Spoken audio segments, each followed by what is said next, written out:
Gaza को लेकर मिस्र की बड़ी तैयारी, फिलिस्तीनियों को दी जा रही है ट्रेनिंग। आखिर क्या है मकसद, जानेंगे पूरा मामला। अगली खबर में आपको बताएंगे इजरायल के खिलाफ तुर्की के राष्ट्रपति एर्दोगान का बड़ा प्लान, तेज किया कूटनीतिक मुहिम। इसी के साथ आपको बताएंगे हमारे बच्चों को वापस लाओ इससे पहले कि देर हो जाए। गाजा की ओर नाव में निकले इजरायली बंधकों के परिवार, नेतन्याहू पर लगाया गंभीर आरोप। और साथ में आपको बताएंगे अमेरिका के पिट्ठू एसडीएफ पर तुर्की का फुटा गुस्सा, सीरियाई एकता को नुकसान पहुंचाने का लगाया आरोप। तो बिना समय गंवाए बात करते हैं खबरों की। दोस्तों, एक रिपोर्ट के मुताबिक मिस्र ने सैकड़ों फिलिस्तीनी लोगों को ट्रेनिंग देना शुरू कर दिया है, ताकि जैसे ही इजरायल और हमास के बीच सीज फायर होता है ये लोग गाजा पट्टी की सुरक्षा संभाल सकें। इस रिपोर्ट को इजरायली मैगजीन इपोक ने छापा है, जिसमें बताया गया है कि मिस्र की ये तैयारी सिर्फ सुरक्षा तक सीमित नहीं है, बल्कि गाजा पर फिर से कंट्रोल पाने और वहां फिलिस्तीनी अथॉरिटी को शासन देने की पूरी योजना है। इस प्लान को अरब देशों और दुनिया की कुछ बड़ी ताकतों का भी समर्थन मिल रहा है। मिस्र की ये योजना 3 हिस्सों में पूरी की जाएगी। पहला हिस्सा शुरुआती 6 महीने। इस दौर में गाजा में एक तकनीकी टीम काम करेगी जो नागरिक व्यवस्था को देखेगी। ये टीम फिलिस्तीनी सरकार की देखरेख में काम करेगी। दूसरा हिस्सा 3 से 5 साल का समय। इस वक्त गाजा को फिर से बनाया जाएगा, यानी जो चीज़ें युद्ध में तबाह हुई उन्हें दोबारा बनाया जाएगा। इसमें एयरपोर्ट, पोर्ट और एक बड़ा लॉजिस्टिक सेंटर बनाने की योजना है। तीसरा हिस्सा सुरक्षा के लिए अंतर्राष्ट्रीय शांति सेना। जब तक फिलिस्तीनी सुरक्षा बल पूरी तरह से तैयार नहीं हो जाते तब तक गाजा में एक अंतर्राष्ट्रीय फोर्स तैनात की जाएगी, ताकि वहां शांति बनी रहे। दरअसल पिछले हफ्ते मिस्र के विदेश मंत्री बद्र अब्देल आती ने भी इस योजना का जिक्र किया। उन्होंने कहा कि गाजा में युद्ध के बाद क्या होगा, इसे लेकर हमने पूरी रणनीति बनाई है, जिसमें शासन, राहत और फिर से निर्माण शामिल है। उन्होंने ये भी बताया कि फिलिस्तीनी सरकार के साथ हमारी बातचीत हो चुकी है और गाजा में सुरक्षा और शासन को लेकर उनकी भी सहमति है। मिस्र चाहता है कि इस पूरी योजना को यूरोप और बाकी दुनिया से समर्थन मिले। उन्होंने बुल्गारिया के विदेश मंत्री से बात करते हुए भी यही उम्मीद जताई। इस सब का मकसद है गाजा में स्थायी शांति लाई जा सके, वहाँ के लोग फिर से सामान्य जिंदगी जी सकें और फिलिस्तीन को एक आज़ाद देश बनाने की दिशा में कदम बढ़ाया जा सके। वहीं दूसरी ओर दोस्तों, तुर्की के राष्ट्रपति रजब तैयब एर्दोगान आने वाले दिनों में इजरायल के खिलाफ अपनी राजनीतिक और कूटनीतिक मुहिम को और तेज करने की तैयारी में है। इस बात की जानकारी इजरायल के अखबार मारीब ने दी।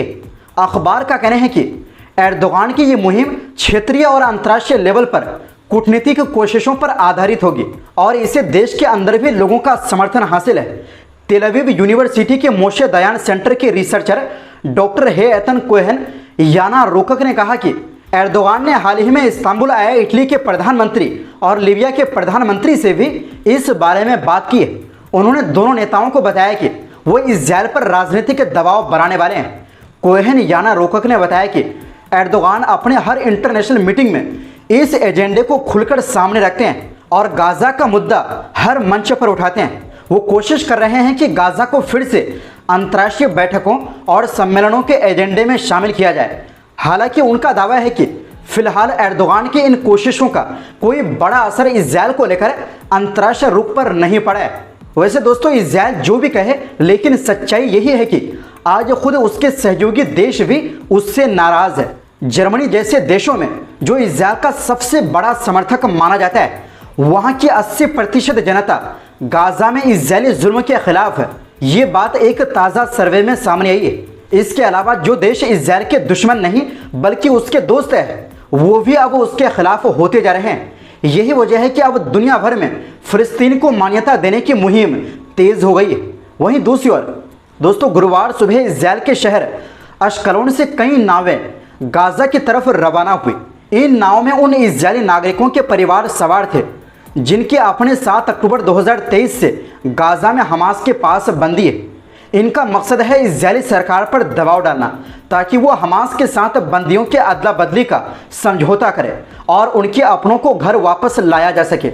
रिपोर्ट के मुताबिक ये समुद्री प्रदर्शन 11 छोटी नौकाओं और 3 बड़ी नावों पर हो रहा है। जिनमें बंधकों के परिजन और मीडिया के लोग शामिल हैं। इजरायली अखबार इजरायल हयोम ने इसे कवर किया है। बंधक बने इजरायली सैनिक मतान एंगरिश्टी की मां ने बताया, हम नाव पर इसलिए निकले हैं ताकि अपने अपनों के और करीब जा सकें जो गाजा में बंदी है।